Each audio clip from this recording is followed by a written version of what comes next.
Hi friends, welcome. Today we will see how to reduce the file size of an Excel. We will go to the sample. This is the folder we are opening.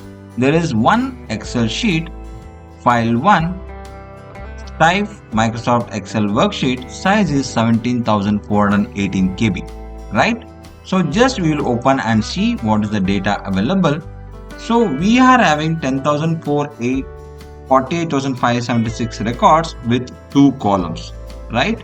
Now, to reduce the size, we go to the file option, save as, select the same folder. Right now we are doing file 1 reduced. We are just renaming to see the difference. Instead of save as type Excel workbook, we will select Excel binary workbook. Select this and click on save. Right? Now you close this Excel sheet and now you can see the difference.